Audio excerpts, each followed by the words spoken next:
Morning class 6th। हमने आपसे कल वादा किया था हम सेकेंड लेसन इसका पढ़ाएंगे, लेकिन हमने आपसे एक और वादा किया था कि आपसे कहा था ऊलम वर्णमाला याद जरूर करना, लेकिन आप लोग तो कुछ सुनते ही नहीं मेरी बात। क्या करोगे सुनते? आज वो ही चैप्टर आ गया सामने, हमको नहीं याद है, तो हम आपसे ये फिर से विशेष अनुरोध के साथ कह रहे हैं कि वर्णमाला जरूर याद रखिए। ग्रामर इंग्लिश की हो चाहे हिंदी की हो, संस्कृत की भी होती है, लेकिन संस्कृत ग्रामर से आपको कोई मतलब नहीं है, 8th के बाद संस्कृत खत्म हो जाती है तो उसका महत्व नहीं। लेकिन हिंदी की ग्रामर आप जब भी कंपटीशन में देंगे जाएंगे तो हिंदी पढ़ना पड़ेगा। आप 6th क्लास में, इसलिए मैं आपसे विशेष जोर दे रहा हूँ क्योंकि 7th और 8th इससे इस ग्रामर से टच मिली। 5th तक आपने पढ़ा, अच्छी बात है, लेकिन वहां बहुत कुछ थोड़ा सा रूप था, लेकिन यहाँ पर कुछ ज्यादा है।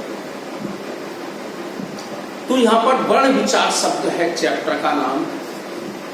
वर्ण कैसे जाने? सबसे पहले आता है वर्ण किसे कहते हैं। भाषा की हम जब बोलते हैं तो उन वर्णों को जरूर बोलेंगे बीच में, तो हम कह सकते हैं वर्ण वह शब्द होते हैं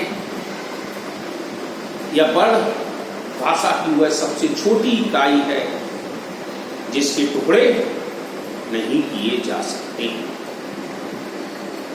वर्ण कहलाते भाषा की सबसे छोटी से छोटी इकाई जिसके और टुकड़े नहीं किए जाए, वर्ण कहलाते हैं।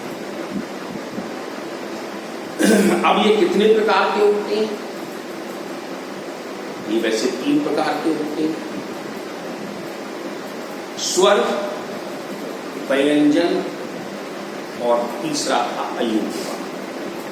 लेकिन आपकी बुकों में वित्त में भी वही था, आगे भी वही रहेगा, स्वर और व्यंजन। स्वर किसे कहते हैं, व्यंजन किसे कहते हैं, अयुग्म किसे कहते हैं? अभी देखो अयुग्म अपने आप ऑटोमेटिक निकल के आएगा। स्वर किसे कहते हैं? जिन शब्द को बोलने में किसी दूसरे वर्ण की सहायता न लेनी पड़े, स्वर कहता है। ये संख्या में 11 होते हैं, जैसे अब आ, इ, उ, री, ऋषि, ए, आए, ओ, औ। अब जो अंग आ है गया वो हमारा अयुग्म में चला जाता है। अब ये भी 3 टुकड़े होते हैं, इसमें भी स्वर, हर्ष स्वर, दीर्घ स्वर, प्लुत स्वर। हर्ष स्वर क्या होता है?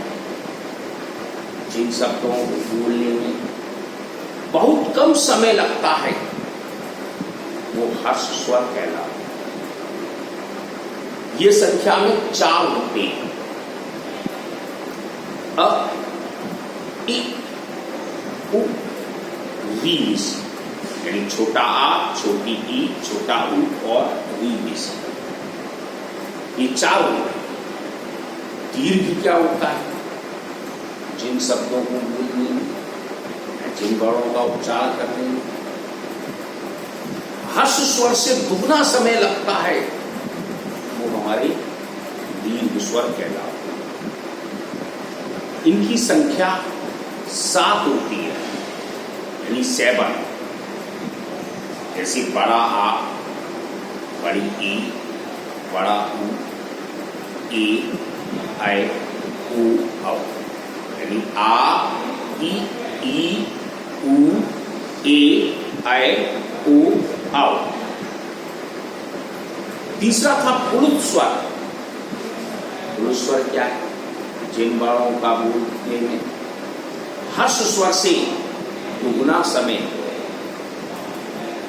हर्ष तिगुना हो गया, हर्ष स्वर से तिगुना समय और दीर्घ स्वर से दुगुना समय लगता है, वह हमारे पुरुष स्वर कहलाते हैं। जैसे ओम आ गया। अब व्यंजन किसे कहते हैं? अब आपकी साहित्य किताब में हाँ व्यंजन ही है। तो व्यंजन किसे कहते हैं? लेकिन इसमें स्वरों की मात्रा अयोग्य आ गया। पहले हम व्यंजन पढ़ाएंगे पहले। तो व्यंजन क्या है? जिन वर्णों का उच्चारण करते समय स्वर की सहायता लेनी पड़ती है, वह व्यंजन कहलाती। अब ये भी 3 प्रकार के होते हैं। स्पर्श व्यंजन, अंतस्थ व्यंजन और ऊष्म व्यंजन। स्पर्श व्यंजन क्या है?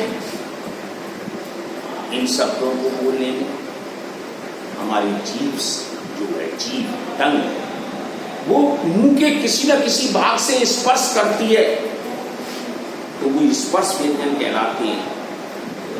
ये 25 होते हैं, 25, जिसमें क वर्ग, चा वर्ग, टा वर्ग, ता वर्ग और पा वर्ग आते हैं। जैसे अगर आपको उलम याद है तो आप बता सकते हैं क ख ग घ इया, च छ ज झ उम, ट ठ ढ ढ अण, ता था दा था न, पा फा बा फा म। तो ये हमारे कितने हो गए? 25। हम 25 वाणों को हम देखें तो हमारे स्पर्श व्यंजन आते हैं। अब क्या था? अंतस्थ व्यंजन। अंतस्थ व्यंजन क्या है? तो अंतस्थ व्यंजन 4 होती है। इनको भी बोलते समय जो हमारी जीभ है, जीभ तो देखिए हर शब्द को बोलोगे तो चलेगी, तो ये कहां टकराती है? जिन वर्णों को उच्चारण या जिन व्यंजनों के उच्चारण स्वरों और व्यंजनों के मध्य में होता है, उसको हम अंतस्थ व्यंजन कहते हैं। चार य र ल प, या रा ला।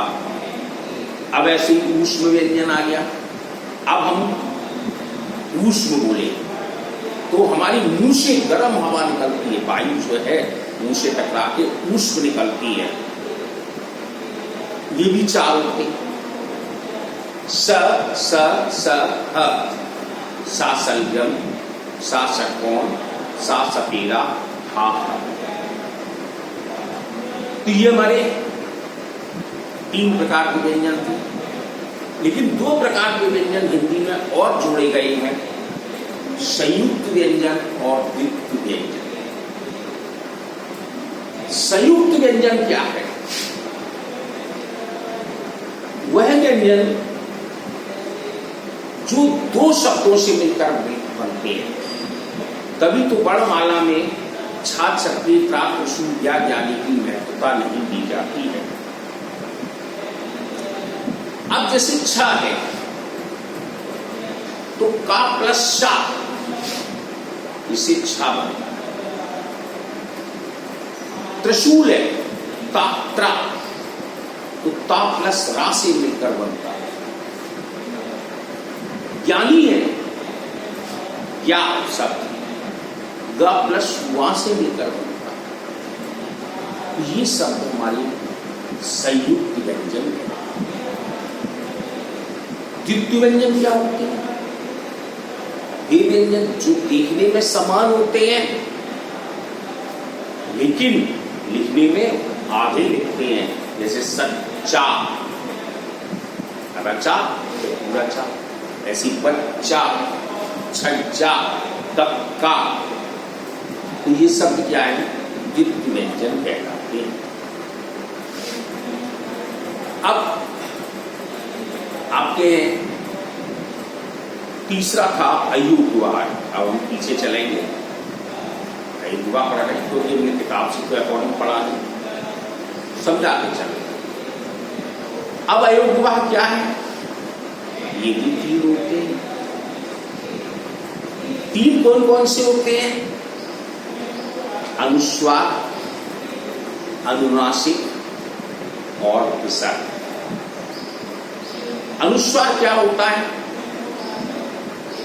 जिन शब्दों में आप देखते हैं छोटा अंग ध्वनि लगती है, तो अंगूर, लंगूर, बंदर, इनमें अंग की ध्वनि लगती है। तो बोलता है जिसका उच्चारण नाक से होता है, इसका चिन्ह ध्वनि लगाई जाती है। जैसे हंस, पतंग, गंगा, संसार। आ गया? ये शब्द हमारे कौन से बोले जाते हैं? अनुस्वार बोले जाते हैं। अब आते हैं अनुनासिक, चंद बिंदी लगा के बिंदी लगा देते हैं, ये अनुनासिक हो गया। इसका उच्चारण मुंह से और नाक दोनों से होता है। इसको ऊपर चंद बिंदी लगा देते हैं, जैसे चांद, आंख, दांत लगाते हो ना, वही चीज। अब तीसरा है जो विसर्ग। ये संस्कृत में सबसे ज्यादा यूज होता है, क्योंकि अब संस्कृत पढ़ेंगे आप 6 क्लास में, शब्द के पीछे 2 बिंदी लग जाती है। जैसे बड़ा अंग होता है खाली, उस पर 2 बिंदी लगा देते हैं। इनका अर्थ क्या है? इन शब्दों में हा की आवाज निकलती है। जैसे प्राप्त है, सुख, दुख, दुख में आती है। तो ये शब्द हमारी अयुग्वाह कहलाते हैं। अब तुम्हारी में है आगत ध्वनियां क्या है, रा का प्रयोग क्या होता है, और बड़ विच्छेद किसे कहते हैं। आगत ध्वनि क्या है? किसी भाषा में कुछ ध्वनियां विदेश से, भाषाओं से आई हैं, इन ध्वनियों को हम आगत ध्वनि कहते हैं। जैसे डॉक्टर हैं, बॉल, हॉल, ये सब क्या है? आगत ध्वनि। अब जैसे इसमें आपकी अवैसी जा का दिया है, इस ध्वनि का प्रयोग उर्दू, फारसी, तुर्किया शब्दों में किया। जैसे जब्त, जमीन, मजहब, जवानी, ऐसी फारस शब्द दिया है। ये भी उर्दू, फारसी, तुर्की का है। फन, फतेह, फना, फरिश्ता, ऐसे विकसित व्यंजन दिए गए हैं। इसमें ड और ढा की आवाज होती है। जैसे सड़क, बड़ा, चढ़ाई, तो डाला नीचे बिंदी लगाते हैं ना। ऐसी रा का प्रयोग किया गया है, ऊपर राहुआ देती है। उनको पढ़ो। अब आता है बड़ विच्छेद। बड़ विच्छेद देखना, किसी शब्द में प्रयुक्त वर्णों को अलग अलग करके लिखने की प्रक्रिया को बड़ विच्छेद कहते हैं। जैसे कमल का लिखना है, तो क प्लस आ प्लस मा प्लस आ प्लस ला प्लस आ, तो ये बड़ विच्छेद हो गया। तो इस चैप्टर का अंत हो गया। हमने आपको चैप्टर भेज दिया है, कल भेज दिया था, आपने लिख लिया होगा, याद कर लेना। आज मैं उसको पढ़ा। ऐसी बात नहीं है, आपने खुद देखा होगा कि मैंने किताब में क्या लिखा, क्रम से उसके बारे में बोलता रहा। क्यों? क्योंकि मैंने पिछले साल पढ़ाई आपको। तो कहने का मतलब ये है कि आप पढ़ो, कोई भी सब्जेक्ट हो, मैडम आपकी बेइज्जती है, रील लगाओ, वीडियो देखो और समझो। अब अपने अपने तरीके होते हैं, कौन कैसा पढ़ाता है ये मैं इसके बारे में पूछ सकता हूँ, लेकिन मैं अपनी कोशिश यहाँ तक इतनी कर सकता हूँ जो आप ज़्यादा से ज़्यादा समझ सकते हो। ओके, अब रही संस्कृत की, हो सकता है कल आपका लाइव हो, उसमें आप संस्कृत पढ़ा दूँ, थोड़ी बहुत जानकारी दे दूँ होता क्या है। मैथमेटिक्स में आपकी जो फर्स्ट यूनिट है वो टेस्ट में हम देंगे और कुछ भी नहीं, ओनली फर्स्ट यूनिट। ओके।